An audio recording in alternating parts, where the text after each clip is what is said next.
Good afternoon, everyone. We are already discussing about the breathing and exchange of the gases chapter. In the last class, I have discussed about the air passages. There is the first component, and the second component is lungs.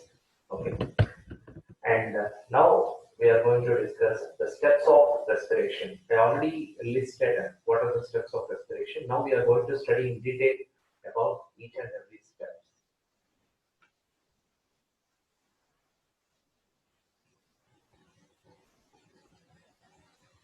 Steps of respiration. First step, ventilation. The first step, ventilation. Ventilation is a physical process which is nothing but breathing. It's nothing but breathing.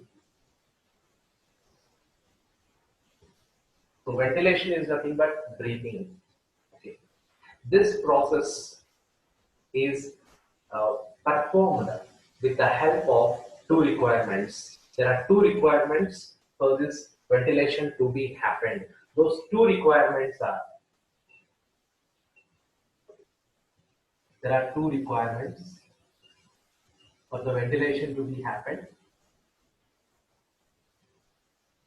The first requirement is pressures. The first requirement is pressures, and the second requirement is muscles. So pressures and muscles. These are the two requirements for the ventilation to be happened. For the ventilation, these two requirements are needed. Okay. So first, pressures we will study about. Okay. In general, what is the meaning of a pressure? A pressure is nothing but the force applied per a unit area. The force applied per unit area. So P equal to F by A. Okay, P equal to F by A. That's the pressure formula. And here, there are three important types of pressures are required for the ventilation to be happened. Okay, so those three types of pressures are: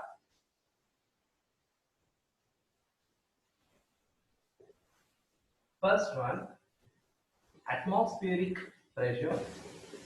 Second one, intrapulmonary pressure. Intrapulmonary pressure and intrapleural pressure. Intrapleural pressure. So totally three types of pressures. Three types of pressures: atmospheric pressure, intrapulmonary pressure, and intrapleural pressure. Okay.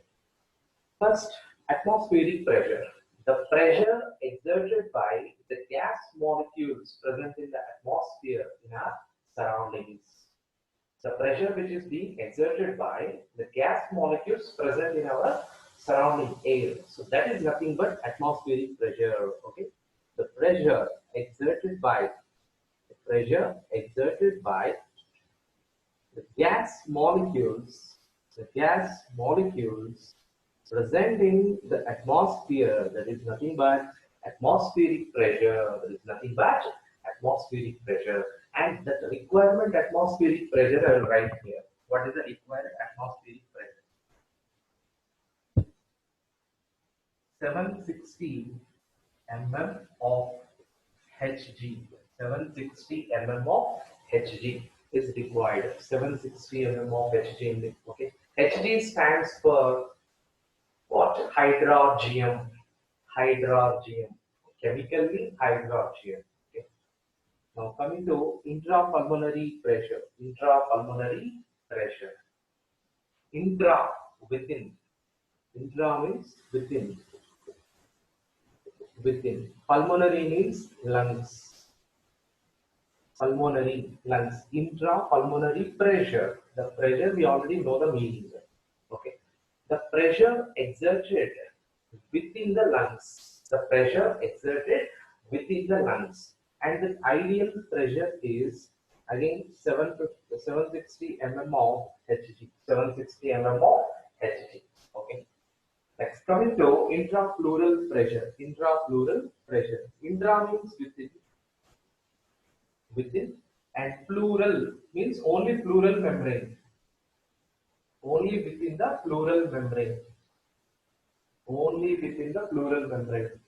The pressure which is developed only within the pleural membrane, that is called intrapleural pressure, and this ideal pressure is 756 mm of Hg. 756 mm of Hg, and intrapulmonary pressure 760 mm of Hg is required, and atmospheric pressure is 760 mm of Hg is required. So this is about the types of pressures. So hope you understood about the pressures, three types of pressures. Okay. Now let's move on about the second requirement for the ventilation to be happened. They are muscles. Second requirement is muscles. So the contraction and relaxation of two types of muscles will be responsible for ventilation to be happened. Okay. So here there are two types of muscles. The first type of muscle is intercostal muscles. Intercostal muscles, and second type phrenic muscles. Phrenic muscles. Okay. Intercostal muscles and phrenic muscles. Phrenic muscles. Intercostal. Inter means between. Inter means between, and coastal.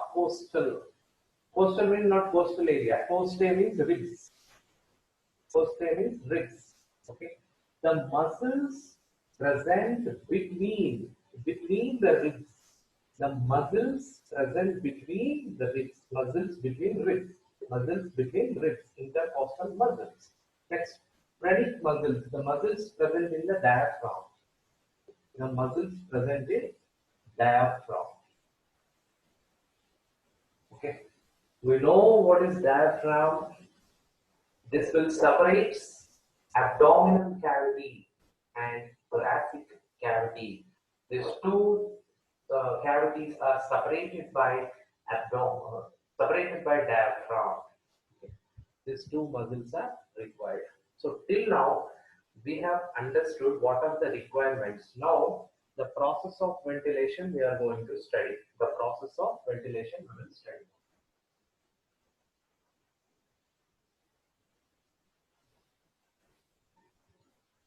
The process of ventilation. Process of ventilation. Okay, requirements aside we will write requirements.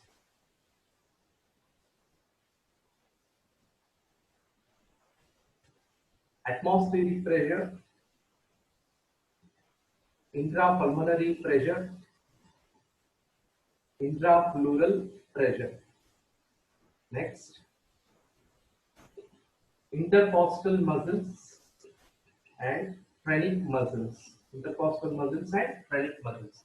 The requirements are written at the right side so that we can understand the process. Okay, because I'm going to tell who are involved when they are involved. There are two steps. There are two steps of ventilation. There are two steps of ventilation, and the first step is inspiration.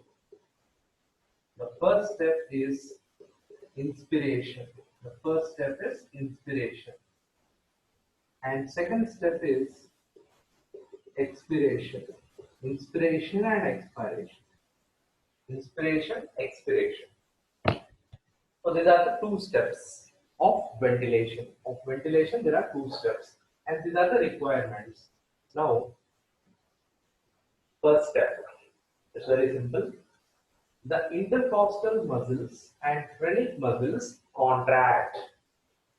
Intercostal muscles and phrenic muscles contract. Both contracts. Okay, the intercostal muscles and phrenic muscles contracts. Okay, and this leads to the increase in the volume of thoracic cavity. Okay, the volume of the thoracic cavity will be increased. Volume of thoracic cavity is increased. Volume of thoracic cavity will be increased. So automatically in the thoracic cavity, if volume is increased, okay, the intrapulmonary and intrapleural pressures reduces because the volume of chest increases.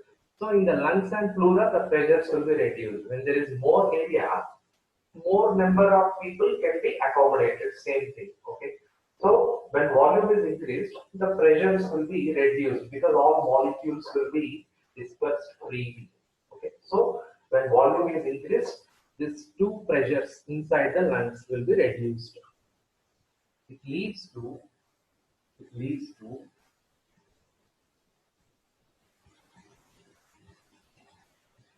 decrease in the intrapulmonary pressure and intrapleural pressure.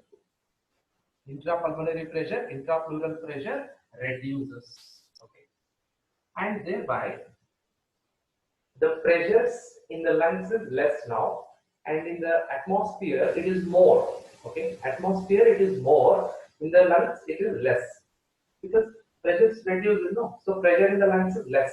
Pressure in the atmosphere is more. So the gas molecules from atmosphere now diffuse into lungs because atmosphere high pressure area and lungs low pressure area. So high pressure to low pressure in the lungs, the gas molecules diffuse. So the gases from atmosphere diffuses into lungs. The gases from atmosphere diffuses into lungs. Why? Because in atmosphere there is high pressure, and in the lungs already the pressure is reduced. See, intrapulmonary pressure, intrapleural pressures already reduced because volume of thoracic cavity increased. Why it is increased? Because intercostal muscles, phrenic muscles contracted. Okay, intercostal muscles, phrenic muscles contracted, the volume of thoracic cavity increased, and the pressures inside the lungs reduces, and thereby gases from atmosphere diffuses into lungs. That means we have the inspiration. The inspiration is done. Okay. The same thing in reverse leads to expiration. Till now contracted, now they relaxed. Intercostal muscles and phrenic muscles relaxes. Intercostal muscles and phrenic muscles relax. Here contract and now they relax. Okay. So ultimately what happens? Till now the volume of thoracic cavity is increased, but now it comes to normal position, do not reduce. Normal position. Okay. The volume of thoracic cavity will become normal. Okay. That means from increase from volume of thoracic cavity increased state, now it comes back to normal position. Volume of thoracic cavity. The volume of thoracic cavity become normal from increased state. Okay, and as a result, the intrapulmonary pressure and intrapleural pressure now increases. Why? Because the volume is now comparatively reduced only, so the pressures increases in the lungs. Okay, intrapulmonary pressure and intrapleural pressure, intrapleural pressure now increases. These two pressures will increases. So what happens?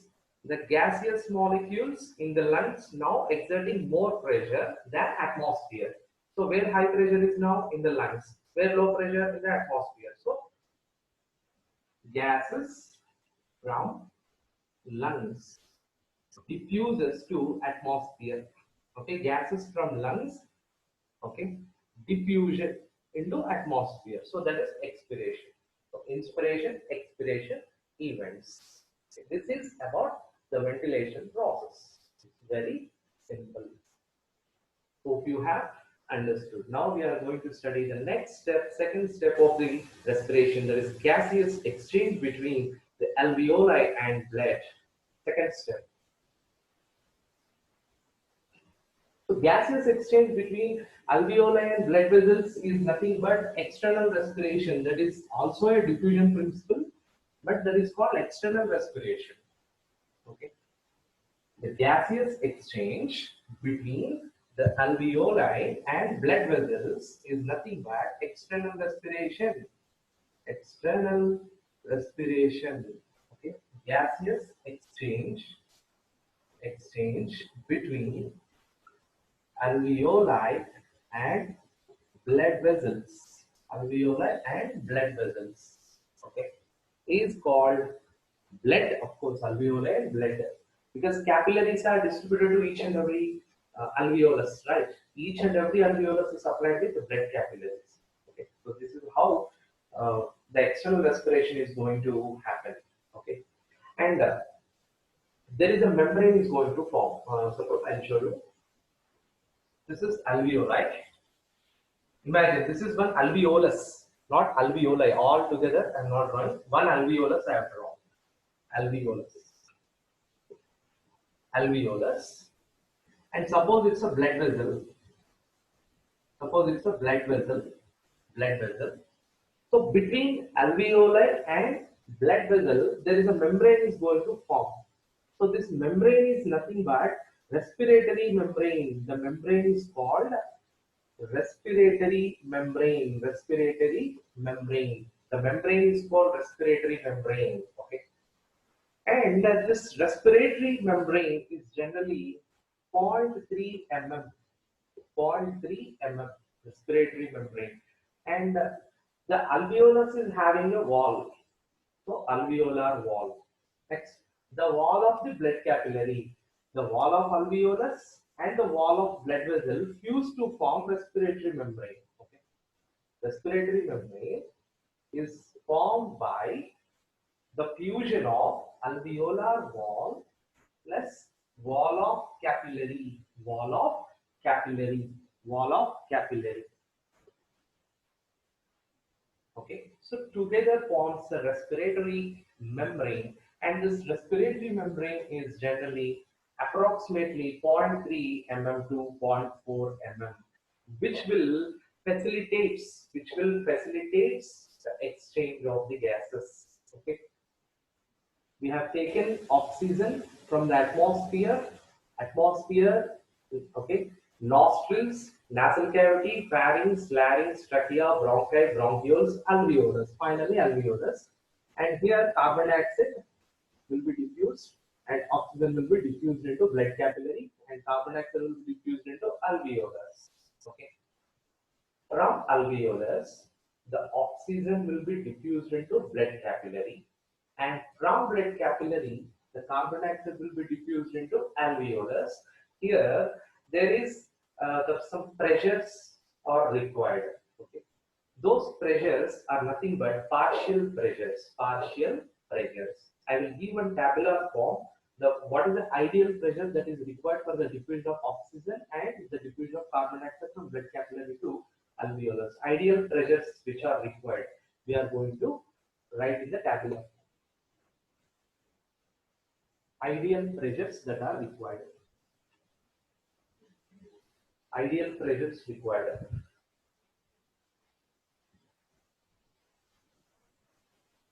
So first, this is site of exchange. Okay, site of exchange, site of action. Next, here partial pressure of oxygen, partial pressure of oxygen, and partial pressure of carbon dioxide. Partial pressure of carbon dioxide. Okay, it's very simple. I'll give one simple explanation to understand. Suppose this is one system. This is one system exerting a pressure. Exerting a pressure. Okay. So this is nothing but P and capital T. That is nothing but total pressure. The pressure exerted by the entire system is nothing but total pressure. Total pressure. Total pressure. That is indicated by P. Okay. Next, there are certain molecules present in the system. There are certain molecules. Each molecule exerts a pressure. That is nothing but partial pressure. Each particle present in that system exhibits a pressure called partial pressure. Okay. So that is nothing but small p. That is indicated with a small p because there are many molecules. So we can able to indicate with the small p1, small p2, small 3, and so on. Small p n. Okay. So I'm writing maximum value small p n. So now, what is the partial pressure of oxygen minimum that is required here, and what is the partial pressure of oxygen that is carbon dioxide that is minimum required here? Okay. Suppose alveolus. Okay. So if the alveolus is the site of action, okay, the oxygen is received from atmosphere, and it has to be diffused into blood vessels. So oxygen partial pressure must be more in the alveolus, and it should be less in the blood vessel. It's very simple. Okay, where high pressure to low pressure only, no, the diffusion is going to happen. Okay. So in the alveolus, the oxygen partial pressure should be more, and in the blood vessel it should be less. Okay. 107 mm of Hg. 107 mm of Hg, and the partial pressure of carbon dioxide also in the alveoli. Okay, that is 40 mm of Hg. 40 mm of Hg. Okay. Because not only oxygen, carbon dioxide also will be there in the alveolus. Okay, mixture of gases will take selectively. See, we are not going to breathe selectively only oxygen, right? Okay, so this is what going to happen. It will be varies generally 104 to 107. It may vary. Okay, and partial pressure of carbon dioxide is 40 mm of Hg. Now the second thing, blood capillaries. Blood capillary. Blood capillary. Okay. In the blood capillary, first, the oxygen partial pressure must be less. Why? Because in the alveolus it is more, so diffusion will happen. It is 40 mm of Hg. 40 mm of Hg. And here carbon dioxide pressure should be more, no? Why? Because it has to be diffused into alveolus, right? The carbon dioxide has to be diffused into alveolus. So the pressure is approximately 46 to 50 between 46 to 50 mm of Hg. These are approximate values, not exact values. Okay.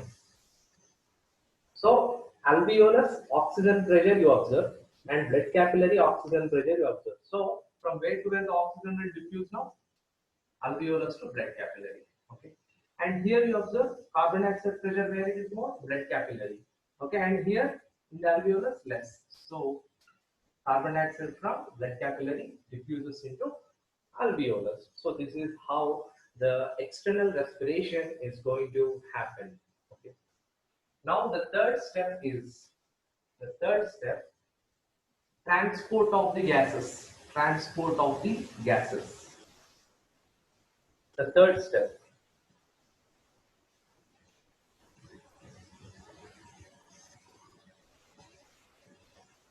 Transport of gases. In bracket, oxygen, carbon dioxide. Oxygen, carbon dioxide. Transport. Oxygen transport and carbon dioxide transport we are going to study now. Okay. First, transport of oxygen we'll study in this. Transport of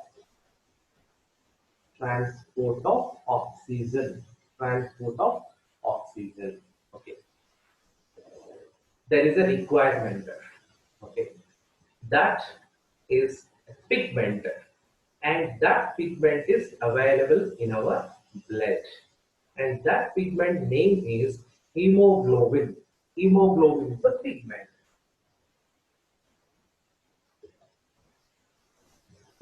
hemoglobin. Okay, and this hemoglobin, there are two parts, and it is the type of conjugated protein. Conjugated protein. Why it is called conjugated protein? Because the protein is conjugated with non-protein part. That's why it is conjugated. Okay, it is not a simple protein. It's a conjugated protein. Why conjugated? Because attached with the non-protein part. The protein part is attached with the non-protein part. Protein part attached with non-protein part. The protein part is attached with non-protein part. Okay. Now, these two components we'll discuss. Heme. Heme means iron. Heme means iron. Iron, chemically, it is called ferrous. Iron is chemically ferrous. Okay, iron we can call it as ferrous. And the globin is a protein. Globin is a protein. Okay, and this protein is nothing but a polypeptide. Protein is nothing but polypeptide. And this protein is made up of two types of polypeptide chains, alpha chain and beta chain. Two types of polypeptide chains. One is alpha chain and the other one beta chain. Alpha chain, beta chain. Okay. And generally in one globin protein, if you take one globin protein, there are two alpha chains and two beta chains will be present. Okay.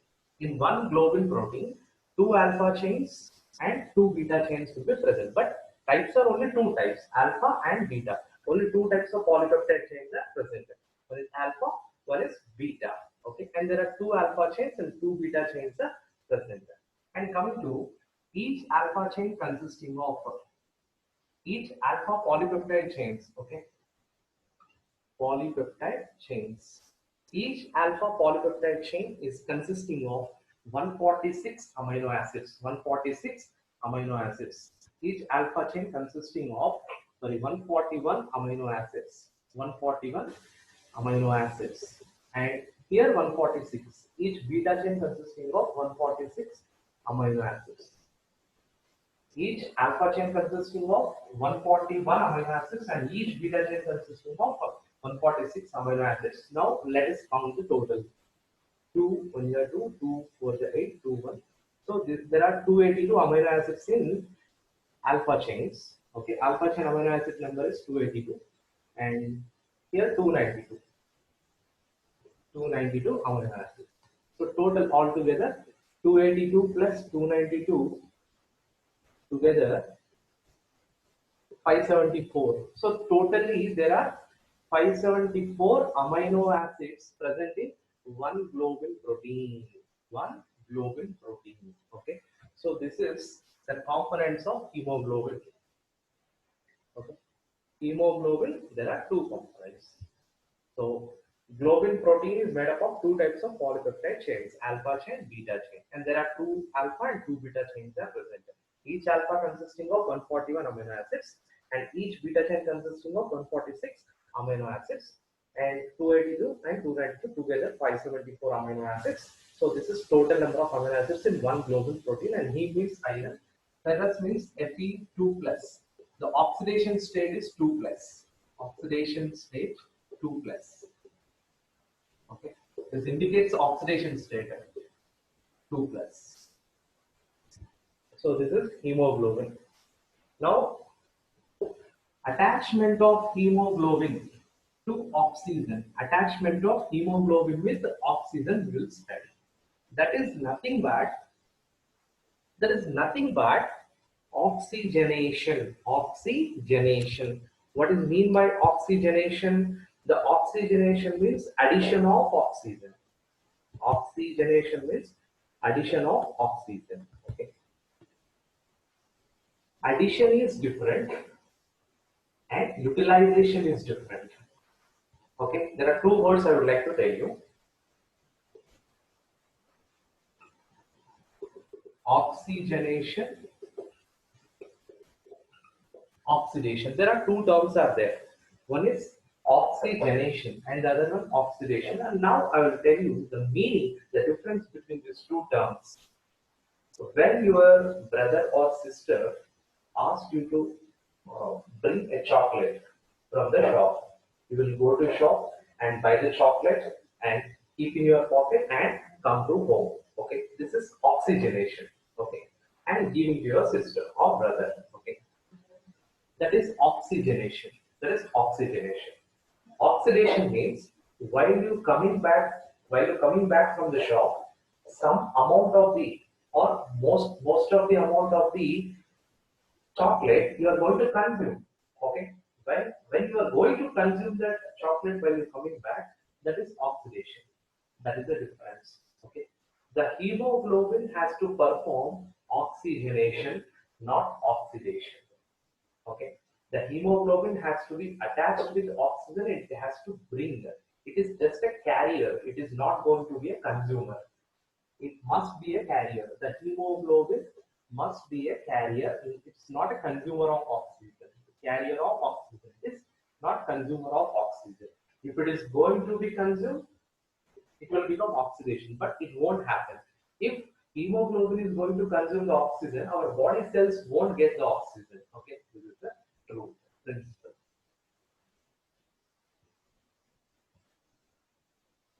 And now attachment of hemoglobin. Okay, at high oxygen pressure, PO2, at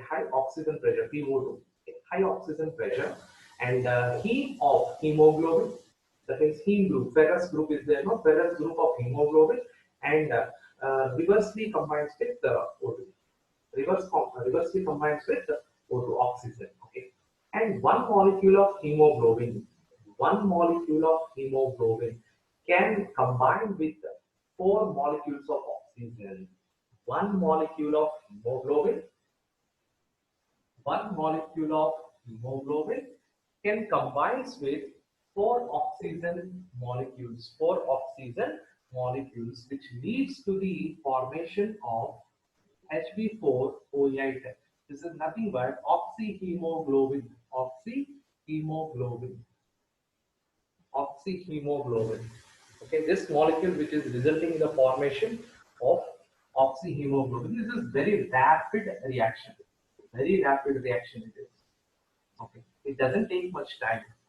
So 0.01 seconds. 0.01 seconds. Very rapid. 0.01 seconds it will happen. The hemoglobin, okay, four oxygen molecules. That means one hemoglobin molecule can combine with four oxygen molecules. Okay, so this is nothing but saturation. Okay, saturated condition. Suppose it is hemoglobin 1, 2, 3, 4. Oxygen, oxygen, oxygen, oxygen. So in this stage, the hemoglobin is said to be fully loaded. Fully loaded. Now the hemoglobin is said to be fully loaded or fully saturated. And more than this, the hemoglobin cannot accept. Okay.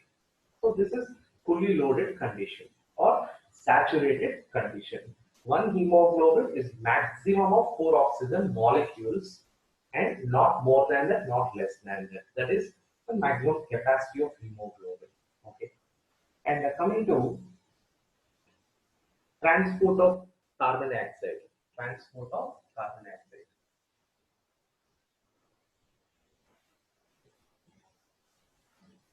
Transport of carbon dioxide.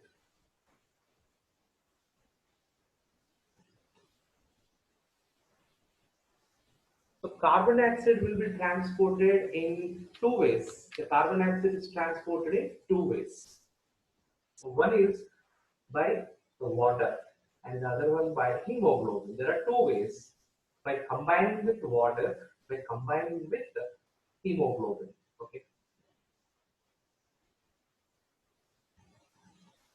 So in two ways, by combining with water, combining with water, and combining with the hemoglobin. By combining with hemoglobin. In these two ways, the hemoglobin is being transported. Okay, so this is nothing but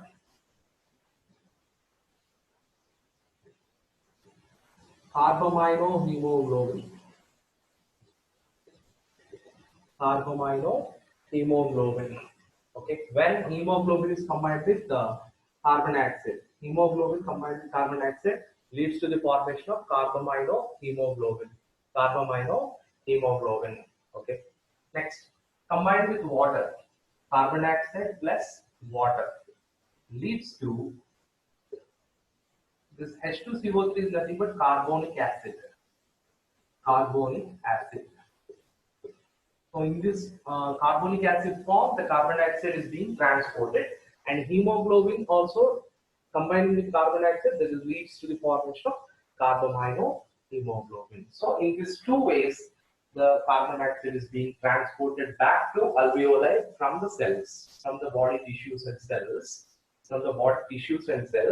the carbaminohemoglobin and the carbonic acid will transport back to alveoli from the body tissues. Okay. Next, coming to the third step is internal respiration. Internal respiration. Fourth step, internal respiration. Fourth step, internal respiration. So the gases exchange between the blood and body tissues or cells. Body tissues or cells. That is nothing but internal respiration, and the principle itself the diffusion. Diffusion is the principle. Okay. In the blood, the oxygen partial pressure must be more, and in the tissues, the oxygen partial pressure should be less. Okay. Partial pressure of oxygen should be more in the blood, and in the tissues, the partial pressure of oxygen should be less. And in the tissues, the carbon dioxide partial pressure should be more, and in the blood, the carbon dioxide partial pressure should be less. So the exchange of the gases will take place in a proper way, so that the internal respiration is being performed. Okay. Now, last step is tissue oxidation. After reaching the tissues, the oxygen will helps in the oxidation. Okay, oxidation means the utilization of oxygen, consumption of oxygen. Okay, to perform combustion, consumption of oxygen to perform combustion, so that energy is produced. That process which takes place in mitochondria, the energy houses of cells or powerhouses of cells, the mitochondria. So that process will take place in the cell. That is last step. As a result, the energy is produced. Okay. So till now, all the steps of respiration we have studied. All steps of respiration we have studied. Now we are going to study the volumes of respiration. Volumes of respiration. The volumes of respiration, very simple. I will write in the form of equations so that you will understand easily. Only equations I'll write. Okay. Respiratory volumes. Respiratory volumes. First, tidal volume. So what is meant by tidal volume? The volume of air that is inspired or expired during normal breathing. Okay. See, now I am teaching, you are listening, and we are not concentrating on how we are breathing. Okay. So we are not pressurizing to inspire or expire, right? So this is normal breathing. What we are doing now, it is normal breathing.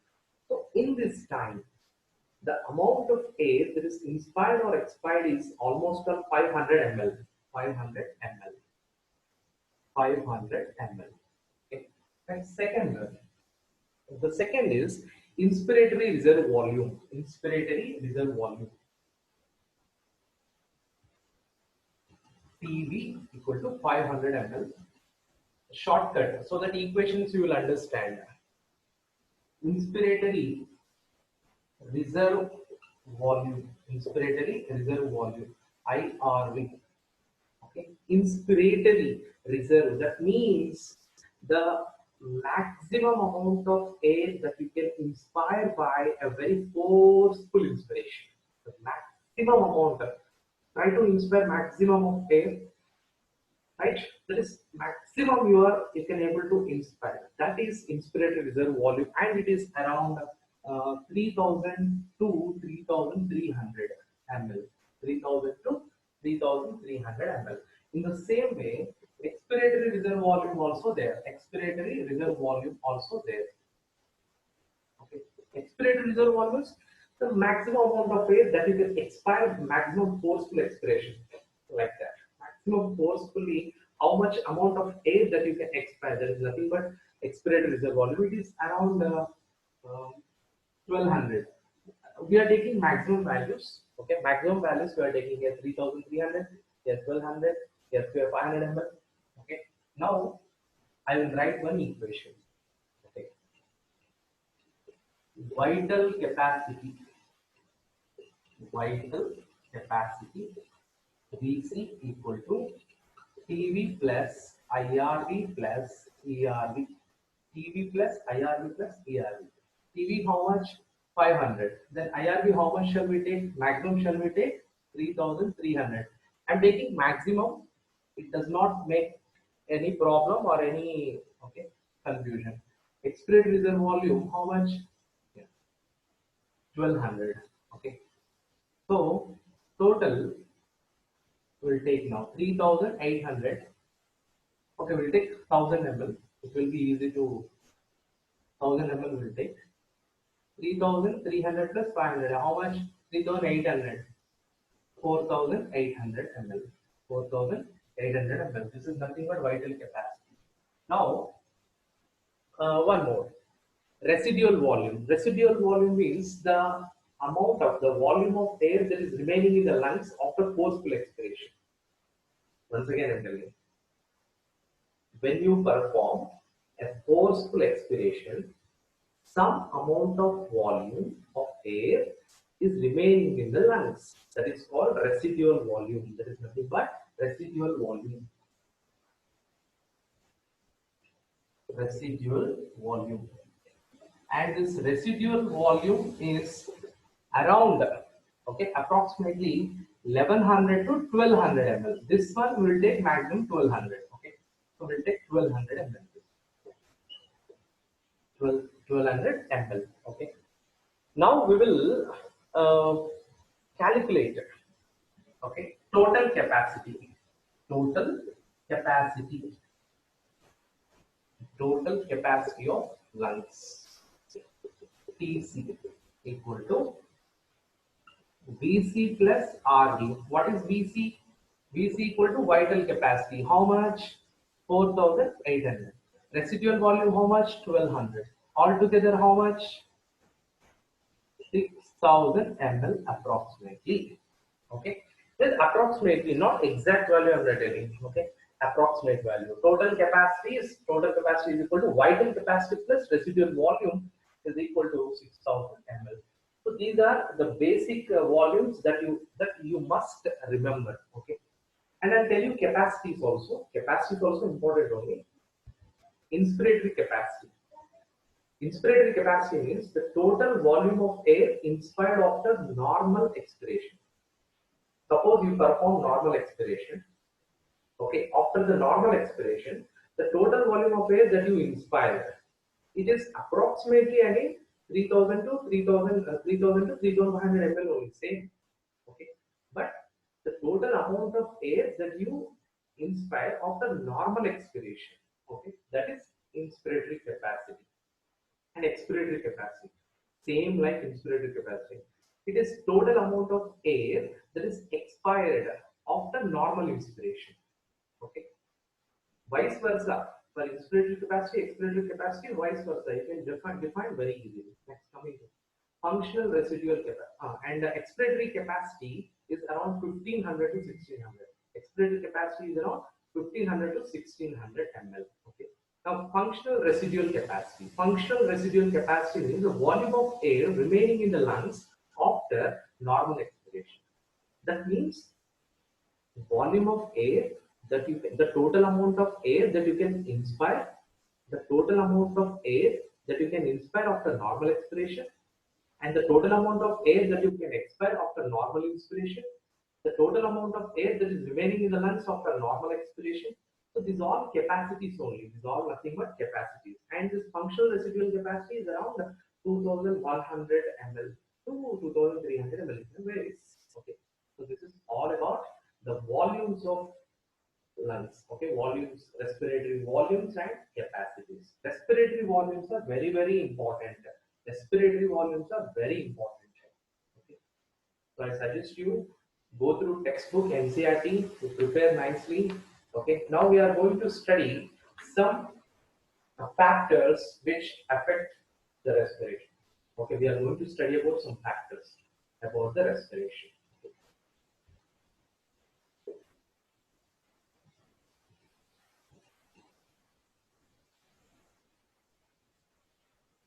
So factors. First one, hamburger phenomena. Hamburger phenomena.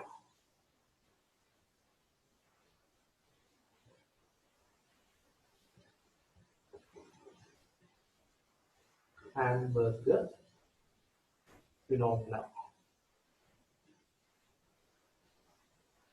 Very simple hamburger phenomena. During the transport of carbon dioxide, during the transport of carbon dioxide, in order to restore the ionic equilibrium, in order to restore, see, when the carbon dioxide is being transported, there might be some ionic imbalance. There might be some ionic imbalance may happen.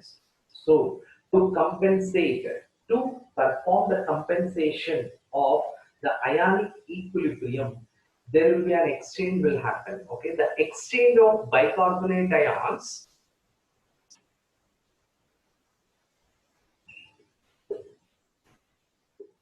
This is RBC. The exchange of the bicarbonate ions from RBC with the chloride ions, with the chloride ions of the plasma in the blood is going to happen. Okay, in the plasma there is an ion called chloride ion, and in the RBC there are bicarbonate ions. The bicarbonate ions will be transported to plasma and the chloride ions will be transported to RBC, and this process which leads to the process called chloride shift. The chloride from the plasma is transported to RBC. This is nothing but chloride shift. This is also called hamburger phenomena. Hamburger phenomena. Chloride shift. Chloride shift. Okay, it's very simple. Bicarbonate blood, RBC. Okay, chloride plasma. So how to remember? I will give a shortcut to method. Method I will give you. See, bicarbonate you observe. R is there, B is there, C is there, RBC, RBC, both are there. Okay, all the three are there. Bicarbonate, bicarbonate, RBC, RBC. Next, plasma, chloride L, plasma L. Okay, so to remember, and so the shift is called chloride shift and also called hamburger phenomena. Okay, hamburger phenomena. Next, coming to Bohr's effect. One more topic, Bohr's effect.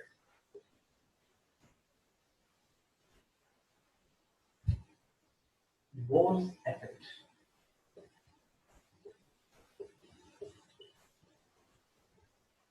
So this Bohr's effect also very important for competitive. Okay, it was described for the first time by Mr. Bohr. His name itself Bohr, not Bohr. It's Bohr.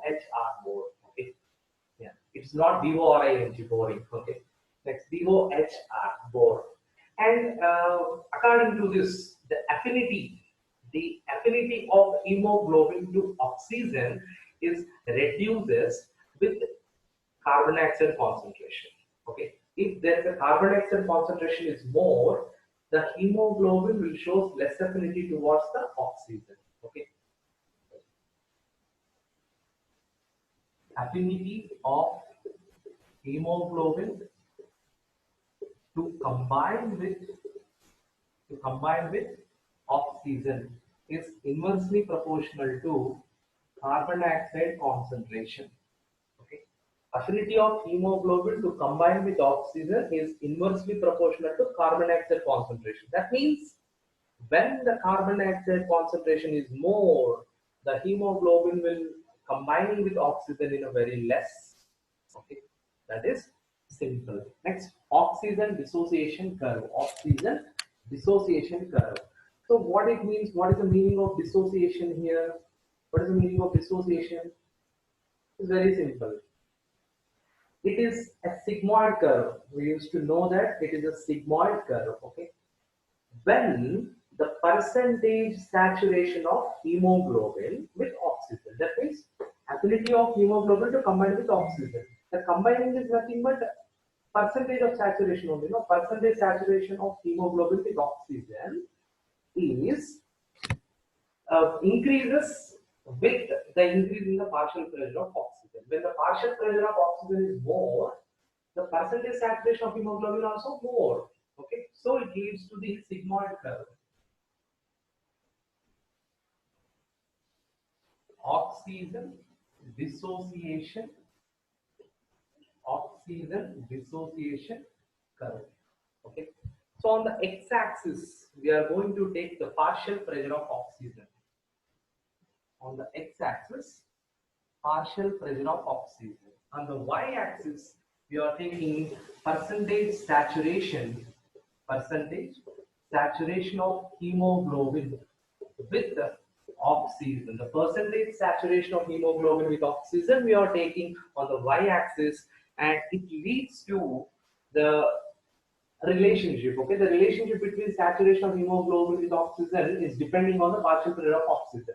So how it looks? S-shaped. Okay, this curve is nothing but a sigmoid curve. Sigmoid curve. Okay, this is oxygen dissociation curve. Now we are running out of time. In the next class, respiratory disorders and the next chapter, synopsis, we are going to study. Okay, I'm ending the session. Thank you very much.